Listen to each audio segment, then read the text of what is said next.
This is a Who Wants to Be a Millionaire type program, and it has a structure to start off with. The first part of the structure is a question. The second part is the option 1, option 2, option 3, option 4, and finally the answer. These will be set up later on in the program. The next part is where the variables are set out. We have rand, which is a random number which is going to be generated later. An answer, which is the answer that the program requires. My answer is the answer that the player gives. Int number of questions is the number of questions that are in a database. You need to change this if you add more questions to the database, or change the questions that are in it to the actual number of questions in the database. Now this is where the variable questions, which will hold the actual questions and answers in an array, this is where they are set out. Score is what the player scores as he goes through the program. Answers used is an array to check to make sure that the same question is not asked twice. As the question is asked, the same number of in the array as that question is set to true, so that if it comes across it again, it picks another one. TATWA is take away two wrong answers, and that's a Boolean variable which is true if the player's used it, two wrong answers, and false if he hasn't. Similar, same thing to ask, which is the Boolean variable for phone a friend. Int goes is the number of goes the player has actually had.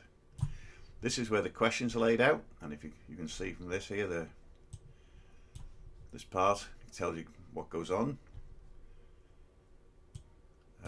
Question 1, question is the answer, obviously. Option 1 is the first choice. Second, option 2 is second choice. Option 3 is the third choice, etc. And the answer is number 3 there, obviously. What is the capital of America, Washington DC? These are the questions that are in this database at the moment. Now this is the next question button. So this is the button the player plays when they want to have the next question, obviously. We need to disable it so that they can't press it twice. Next is if asked equals false, that means they haven't phoned a friend, so button ask is enabled. The number of goes that the player has had is incremented by 1. Next we check to see if that's equal to the number of questions, and if it is, it says no more questions and exits the subroutine. The next part switches on the radio button, so the player has the ability to click one to choose an answer. This is where a random number is generated to pick which number question is to be asked. This checks in the array answers used to see whether that question has already been used, and if it has, it'll loop back and pick another one. Now this is where the array section, the part of the array answers used, is set to the question that's just been asked, so it doesn't get picked again. This is where the question and the answers are put into the relevant boxes in the form. Next we come to if the take away two wrong answers has been used, then has not been used, sorry, I beg your pardon, if it's false, then that button is then enabled so the player can use it. This is the final answer button, which the player will click if they decide they're certain that they got the right answer. So if my answer, which is the answer the player's picked, equals the right answer, then the message box is given correct. The score here, the score is set. It hasn't been initialized, so it's set to 50 because they need to double their score. So their score is times 2. So the first score you get is 100. Then the label score, which we'll see later, is set to the string of the score. Now if they get it wrong, then you only get one chance. If you get one wrong answer, you get out. So message box, sorry, you're wrong. The label is set to 0 and their score is set to 0, and the program ends. This part here now sets swaps the next question button and the final answer button, so that if you just try to answer a question, then the next question button comes up, and if you've etc., you know what I mean. Next week we set all the option buttons to be in false and enabled equal false, so that the player can't click them until they've done their final answer. Take away 2 wrong answers is disabled, and phone a friend is disabled. Now this is where the option buttons here, these buttons, are checked. Now one thing you must notice, that when you double click one of these, nothing happens. Great. Why is that, I wonder? Don't know. But when you click them, you get a different one from this. You notice this says mouse click. Well, when you first click it, normally it gives you something at some other choice. I'm not quite sure what it is now, but make sure that this is set to mouse click. So when the option button is clicked, my answer is set to the option button that's clicked, and the final answer button is shown to allow the player to set their final answer, and that happens for the next option, the third option, and the fourth option. This is where this is where I've assimilated ish. Phone a friend.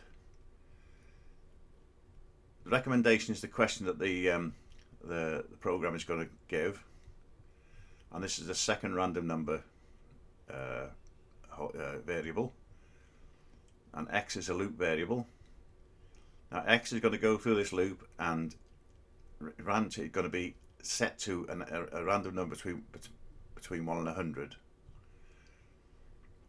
Now if int goes means the number of goes that the players had equals 1, and rand 2 is greater than or equal to 10, then recommendation equal recommendation plus 1. So that means if the player is on a lower number, i.e. if they're on a number 1 or 2 or 3, the easier questions in Who Wants to Be a Millionaire, then this has more likelihood of being added to.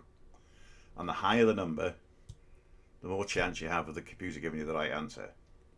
So if recommendation is greater than 20, and gives the right answer. So as you get further down here now, int goes equals 15 and rand 2 is greater than or equal to 98, which is unlikely, then the less chance you have of getting the right answer. To simulate, as I say, the questions getting harder. Button asked enabled equal false, that stops the player from pressing it again. And asked equals true, it does a similar job. And for some reason the program, try leaving this bit out, and it'll make RB option 4 checked for some reason. I'm not quite sure why, but I've had to set it to false there especially. This is what comes up when the label score is clicked. We don't want that. So you notice it's send as label store.click. Oh, that's the one. RB option dot checked changed. I'm not even sure what that means, to be honest, but there we go. Shows how good I am.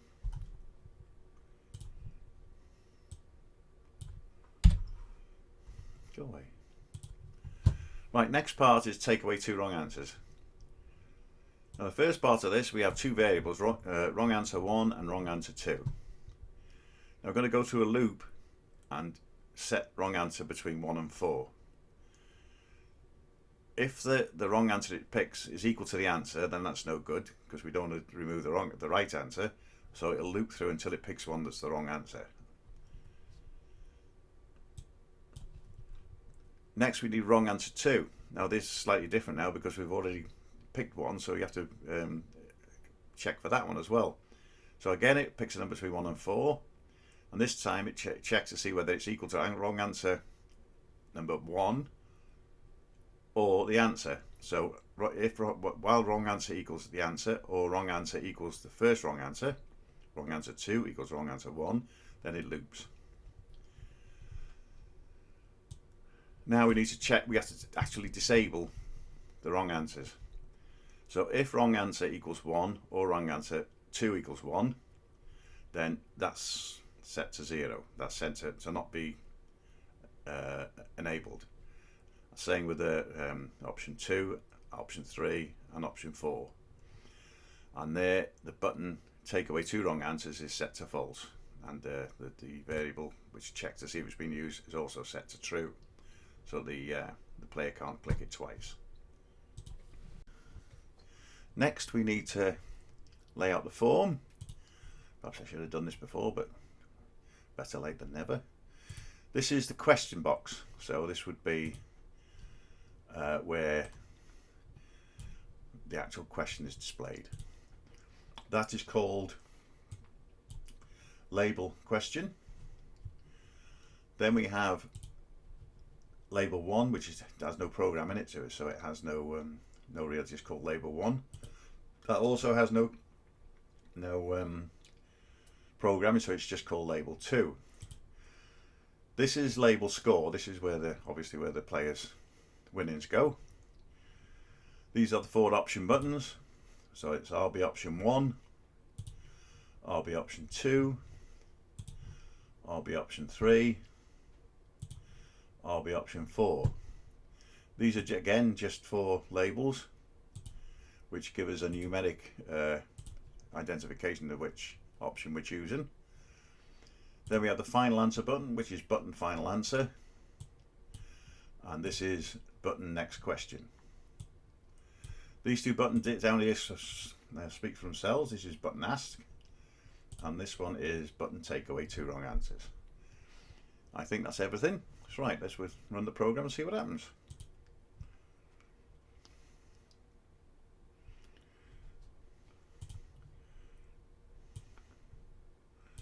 Right, next question. What is the square root of 25? Well, I think 5 5s are 25, are they not? That's correct. Right, next question. Who is the actor who plays the Terminator 1? So, not quite sure about that one. I think I'll phone a friend. The answer 1, so it must be Arnold. Correct. Next question. What is a Norwegian blue? Well, anybody that's seen the Monty Python's Flying Circus sketch, we all think, we all know it's a dead parrot. That's a parrot. Next question. What colour is crimson? I'm not quite sure about that, so I'll take away 2 wrong answers. Blue or red? Yeah, it's red. Final answer, correct. Next question. What is the capital of Wales? Well, I live in Wales, so Cardiff. Final answer, correct. Next question. What is the capital of America? Well, some people say New York, but I know it's Washington DC. We say final answer, correct. Now we've used all our 6 questions. Next question, no more questions. So that's working. Everything seems to be working fine. Well, that's my first. This is going to be my first YouTube video. My name is Paul Samati. I'm from Llandudno in North Wales. If you have any